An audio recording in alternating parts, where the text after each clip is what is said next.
Doctor صاحب تھوڑی سی وضاحت چاہیے تھی کہ ایک اوس درجے کے فیملی کے لیے جب بہنوں بیٹیوں کے رشتے طے ہوتے ہیں تو حق مہر کے اوپر اکثر کنٹروورشل چیزیں آ جاتی ہیں سامنے، اور جو معاشرے کی روایات ہیں ان کو پریفر کیا جاتا ہے شریعت کے مقابلے میں۔ دوسرا، نکاح نامے میں ایک شک ہے 18 نمبر شک، جس میں آپ بیوی کو تفویض کرتے ہیں طلاق کا حق، اور 19 نمبر ہے کہ شوہر پہ پابندی ہے کہ وہ طلاق نہیں دے سکتا۔ یہ بھی ہے 19 نمبر شک نکاح نامے میں ہے کہ طلاق نہ دینے کا پابند ہے۔ یہ میرے علم میں نہیں ہے، آج پہلی مرتبہ آپ کے بتانے سے آ رہی ہے۔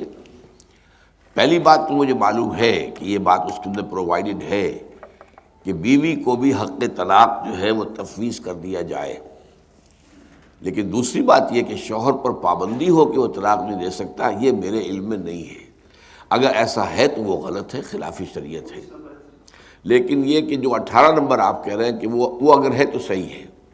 عورت کو خلا کا حق تو اللہ نے دے ہی رکھا ہے، لیکن یہ کہ اس کے اضافی طور پر جو ہے کہ عورت اگر کوئی نکاح نہیں کرنا مانگتی بغیر اس کے، تو آپ اگر تیار ہیں، آپ خواہش مند ہیں اس سے نکاح کے، تو آپ وہ شرط بھی پوری کر سکتے ہیں۔ باقی جہاں تک مہر کا معاملہ ہے، اس میں اصل میں افراط و تفریط ہوتی ہے۔ اصل باتیں جو سمجھنے کی ہے وہ یہ ہے کہ ایک تو ادائیگی کی بہرحال نیت ہونی چاہیے، چاہے فوری طور پر ادا نہ کیا جائے، لیکن نیت یہ کہ وہ ادا ہونا ہے، وہ ایک قرض یا دین کے طور پر رہے گا۔ جب یہ بات سامنے رہے گی تو پھر آدمی ظاہر بات ہے کہ اپنی چادر کی لمبائی دیکھ کر ہی ٹانگ جو ہے پھیلائے گا، پھر اتنا ہی وہ کرے گا جیسا کہ وہ سمجھے کہ وہ دینے کی پوزیشن میں ہے۔ یہی چیز ہے کہ جو سیلف ریگولیٹ کرے گی اس کو۔ باقی یہ کہ اس کی کوئی مقدار معین نہیں ہے۔ حضرت عمر رضی اللہ تعالی عنہ نے ایک مرتبہ ایک جو ہے آرڈیننس گویا کہ ایشو کر دیا تھا کہ اتنی مقدار سے زیادہ مہر نہ رکھا جائے۔ یہ اسی ٹینڈنسی کو دیکھ کر جو آپ کہہ رہے ہیں اس وقت بھی لوگوں میں ہو گئی تھی، دولت کی ریل پیل ہو گئی تھی، اور مال غنیمت بے تحاشا آ رہا تھا، فتوحات کا دائرہ بڑی تیزی سے بڑھ رہا تھا، تو مسلمانوں کے اندر جو ہے پھر پیسے کی بہتات ہو گئی، تو بڑی بڑی رقمیں رکھی جانے لگیں، تو حضرت عمر نے آرڈیننس جاری کر دیا کہ اس سے زیادہ مہر مقرر نہیں ہوگا۔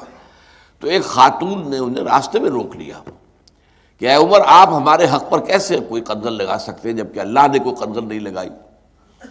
اور قرآن مجید میں ہے وَآتَيْتُ إِحْدَاهُنَّ قِنطَارًا، اگر تم نے اپنی کسی بیوی کو ڈھیروں سونا دیا ہو مہر میں اور پھر طلاق دو تو اس میں سے کچھ بھی واپس دینے کا تمہیں حق نہیں ہے۔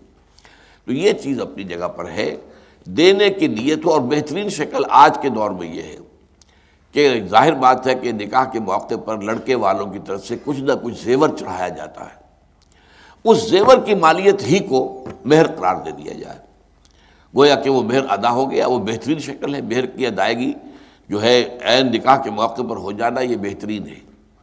اور دوسری طرف یہ ہے کہ اب یہ ہے کہ وہ جو زیور ہے وہ اس عورت کی ملکیت رہے گا، شوہر کو کوئی اختیار نہیں ہوگا کہ اس میں سے کوئی بیچ کر کوئی کام اپنا کرے یا کرے۔ ہاں، بیوی کی اجازت سے بیوی چاہے تو ہو سکتا۔